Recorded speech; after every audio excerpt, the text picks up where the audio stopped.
Assalamualaikum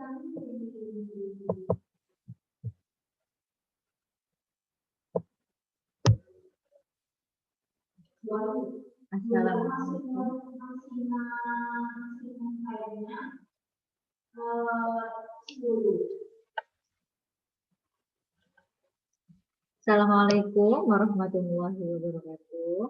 Anak-anak, itu adalah materi PPKN tentang keberagaman ekonomi. Kita sudah masuk ke tema 4, yaitu tentang globalisasi. Sebelum kita belajar lebih lanjut tentang keberagaman ekonomi, Bu Ayu mau kasih gambaran dulu apa sih keberagaman ekonomi. Keberagaman ekonomi itu contohnya seperti ini. Misal ya di lingkungan kalian itu ada yang berprofesi sebagai pedagang, ada yang berprofesi menjadi guru, atau yang berprofesi menjadi pengusaha. Nah, itu termasuk keberagaman ekonomi. Ada yang orang kaya, ada yang kurang mampu, itu juga termasuk keberagaman ekonomi. Ada pembeli, ada penjual, ada distributor, itu termasuk juga keberagaman ekonomi, ya. Nah, sikap menghargai keberagaman ekonomi.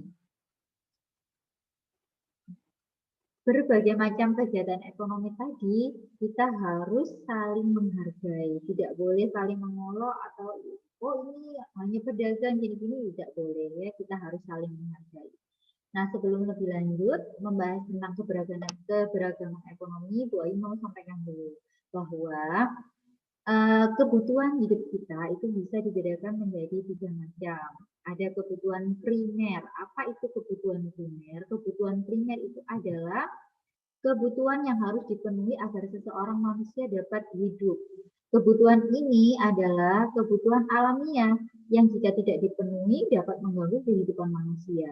Nah, apa saja yang termasuk dalam kebutuhan primer ini? Ada 3, yaitu sandang, papan, pangan. Apa itu sandang? Sandang itu adalah pakaian. Jadi manusia ini tidak bisa hidup kalau, maksudnya kita nggak bisa kan hidup nggak berpakaian. Zaman dulu aja sebelum ada pakaian yang bagus-bagus seperti ini, orang-orang dulu sudah berpakaian dengan pakaian seadanya, dari daun-daun, dari kulit binatang gitu ya. Itu menunjukkan bahwa pakaian itu sangat dibutuhkan dalam kehidupan kita. Yang kedua, papan. Papan itu apa? Papan itu adalah tempat tinggal. Kita nggak bisa hidup tanpa rumah atau tempat tinggal, baik itu rumah ngekos atau kontrakan. Yang penting itu ada tempat untuk beristirahat, untuk berteduh dari hujan, seperti itu, yang untuk melindungi kita. Yang ketiga yaitu pangan. Pangan atau makanan ya. Manusia tidak bisa kalau tidak hidup dan tidak ada makanan. Semuanya pasti membutuhkan makanan. Nah, ketiga hal ini merupakan kebutuhan yang pokok. Kalau tidak ada maka bisa mengganggu kehidupan manusia. Kebutuhan yang kedua yaitu kebutuhan sekunder. Apa itu kebutuhan sekunder? Kebutuhan sekunder adalah kebutuhan yang tidak wajib. Yang tidak wajib ada ya, kebutuhan ini hanya agar manusia dapat, hanya untuk melengkapi saja. Contohnya apa? Contohnya kendaraan pribadi, ya, seperti sepeda motor atau mobil, seperti itu. Kemudian ada handphone, laptop, televisi, perlengkapan rumah tangga, hiburan, informasi, itu termasuk kebutuhan sekunder. Jika nggak ada, itu nggak mempengaruhi, tidak sampai membuat kita itu tidak bisa hidup, itu tidak sampai seperti itu ya. Sekunder itu hanya untuk melengkapi saja, pelengkap saja.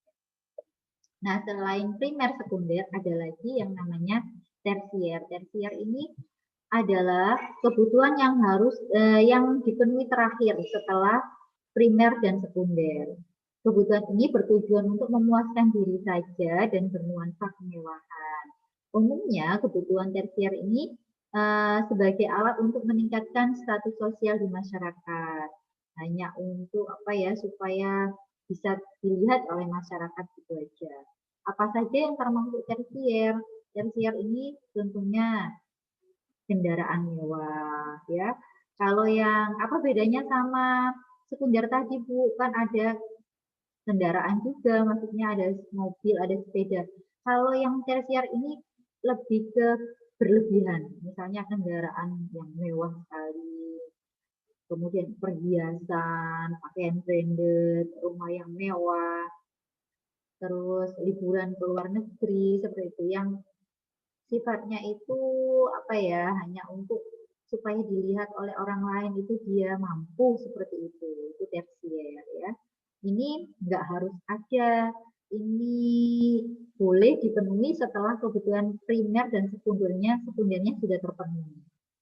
Oke, kembali lagi ke beragaman ekonomi. Keberagaman ekonomi adalah perbedaan tingkat ekonomi pada suatu masyarakat. Tadi jelaskan Bu Ayu bahwa ada yang eh, orang kaya, ada yang mampu, ada yang tidak mampu, itu termasuk dalam keberagaman ekonomi juga. Selain itu, keberagaman ekonomi juga bisa dilihat dari bermacam-macam pekerjaan masyarakat, seperti petani, pedagang, dokter, guru, itu juga termasuk keberagaman ekonomi. Nah, kalau dilihat dari sisi ekonomi, misalnya kita itu dari keluarga yang berada atau keluarga yang kaya, maka sikap kita sebenarnya tidak boleh sombong. Kita harus tetap saling menghargai teman yang berasal dari keluarga yang kurang mampu. Tapi kalau misalnya kita itu adalah keluarga yang kurang mampu, maka kita tidak boleh malu atau iri sama teman kita yang dari keluarga yang mampu. Kenapa? Karena kita dan teman kita itu memiliki kedudukan yang sama. Nggak usah malu, yang penting kita memiliki tekad untuk merubah kehidupan kita ya. Kemudian ada contoh perbedaan ekonomi di sekitar kita. Nah ini Bu Ayu punya gambar, ini ada seorang nelayan, kemudian ini ada pedagang ikan, pengepul ikan ya, ini ada distributor ikan, kemudian ini ada pedagang di pasar yang menjual ikan, ini ada orang yang memasak ikan, dan ini ada orang yang memakan ikan. Nah ini termasuk ke dalam perbedaan ekonomi.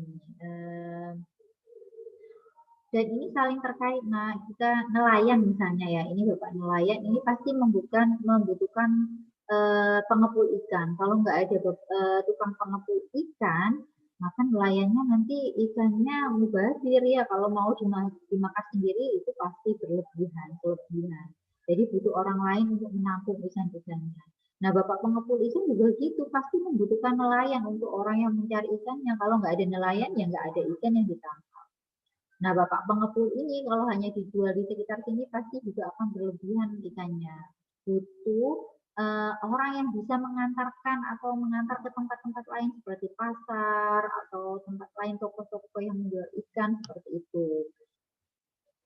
Nah, ibu-ibu di pasar ini juga butuh distributor ikan, juga butuh pengepul ikan, juga butuh nelayan. Kalau nggak ada nelayan, ya mereka nggak bisa sampai ke kegiatan penjualan ikan ini. Ya, jadi semua kegiatan ini saling terkait antara satu sama lain. Oleh karena itu tadi dijelaskan sama Bu Ayu bahwa kita harus saling menghargai.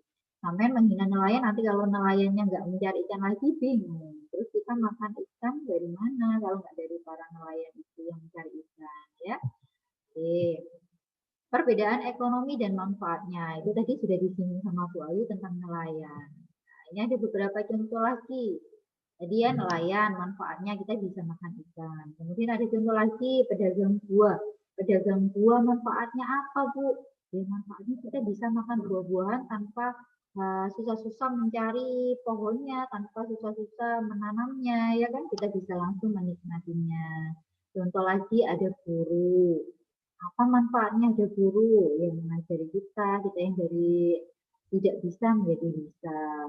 Contoh lagi misalnya di sekitar semen ada tukang potong rambut, nah itu juga ada manfaatnya. Coba kalau nggak ada bapak tukang cukur rambut, sampai mau potong rambut gimana? Potong sendiri juga pasti hasilnya nanti nggak maksimal ya kan? Nah maka dari itu kita nggak boleh menyepelekan profesi atau perbedaan ekonomi di sekitar kita. Kerja keras dalam keberagaman ekonomi. Keberagaman ekonomi dapat dipengaruhi oleh potensi dan semangat kerja keras. Potensi itu apa sih? Potensi itu adalah kemampuan dalam diri yang dapat kita kembangkan. Nah, kalau potensi kita itu tidak dilatih atau tidak dikembangkan, ya maka potensi itu akan biasa saja dan tidak bisa bermanfaat untuk diri kita bahkan orang lain. Maka potensi yang ada dalam diri kita itu harus kita kembangkan, harus dilatih ya. Saat mengembangkan potensi diri, kita harus memiliki semangat kerja keras, nggak boleh pantang menyerah, ya nggak boleh menyerah, harus mempunyai sifat kerja keras, pantang menyerah. Jangan nanti mengalami kesulitan dikit kalian sudah menyerah, itu tidak diperbolehkan ya. Dengan kerja keras kita tidak akan mudah menyerah. Potensi yang selalu diasah dengan semangat kerja keras dapat mengantarkan kita pada kesuksesan. Kerja keras dalam keberagaman ekonomi. Kesuksesan yang kita raih dapat diwujudkan dengan perbaikan kondisi ekonomi keluarga dan masyarakat sekitar. Jadi sampean kalau misalnya sukses, sampean itu bisa merubah ekonomi diri sampean khususnya dan masyarakat di sekitar kalian. Maksudnya apa, Bu?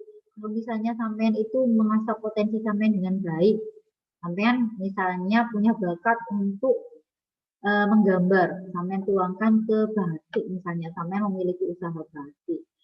Tambah lama, tambah berkembang pesat, kemudian sampean pasti butuh karyawan kan. Nah, tetangga-tetangga kalian sampean tawari, ayo Bu, kita kerjasama yuk, kita saya ajari menggambar batik seperti ini. Nah, itu sampean sudah membuka lapangan kerja untuk orang-orang lain, untuk tetangga-tetangga sampean. Jadi sampean sudah bermanfaat untuk sekitar sampean.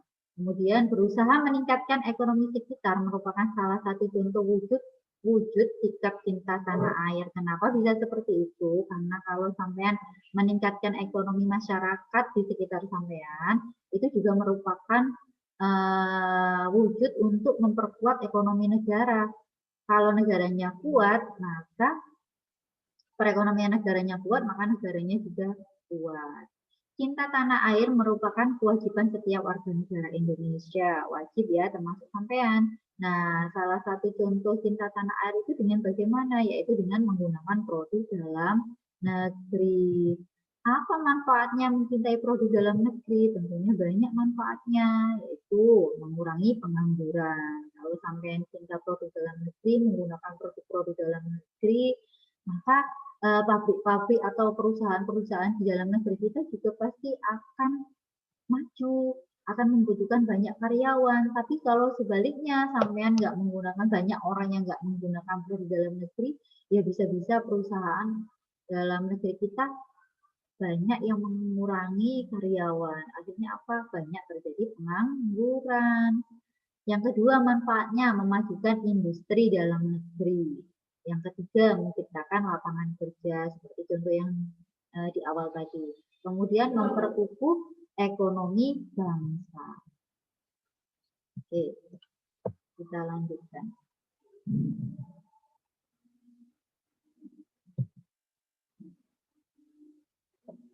Cinta terhadap produk Indonesia. Globalisasi membuat perdagangan internasional semakin ramai ya, berbagai barang dari luar negeri dapat diimpor. Barang-barang Indonesia juga bisa diekspor ke luar negeri. Nah, kondisi ini menjadi tantangan tersendiri bagi produsen dalam negeri untuk mampu bertahan dan bersaing dalam produsen asing. Produk-produk Indonesia bisa nggak sih bersaing di luar negeri seperti itu? Cinta terhadap produk Indonesia, globalisasi. Mencintai produk dalam negeri dapat kita wujudkan dengan cara bagaimana? Yang pertama, mengurangi penggunaan produk asing. Kita harus merubah pandangan ya. Kalau kita itu biasanya, oh produk luar negeri itu bagus, mahal itu berarti bagus. Tidak mesti seperti itu. Produk dalam negeri kita juga walaupun murah pun tidak murahan, tetap kualitasnya juga bagus. Mengenalkan produk Indonesia ke negara lain melalui pameran. Itu juga bisa. Yang ketiga, merasa bangga saat menggunakan produk dalam negeri. Contohnya apa? Memakai batik, memakai sepatu buatan Indonesia. Itu termasuk mencintai produk Indonesia. Mengakui bahwa produk dalam negeri memiliki kualitas tidak kalah dengan negara lain. Itu juga termasuk contoh kalian cinta terhadap produk Indonesia. Dengan menggunakan produk dalam negeri, kita dapat membantu meningkatkan ekonomi negara. Jika ekonomi meningkat, kesejahteraan masyarakat juga dapat tercapai seperti itu, ya.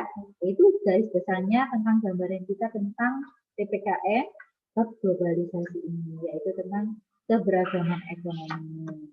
Ya, lalu tekankan lagi bahwa keberagaman ekonomi di sekitar kita itu sangat banyak manfaatnya dan kita harus saling menghargai, tidak boleh saling menghina karena satu sama lain akan saling terkait, saling membutuhkan. Oke. Nah, Bu Ayu rasa cukup sampai di sini penjelasannya Bu Ayu. Semoga apa yang disampaikan sama Bu Ayu bisa kalian pahami dengan baik. Jika ada pertanyaan, silakan langsung WA ke Bu Ayu saja. Nah, dari sini Bu Ayu akhiri. Assalamualaikum warahmatullahi wabarakatuh.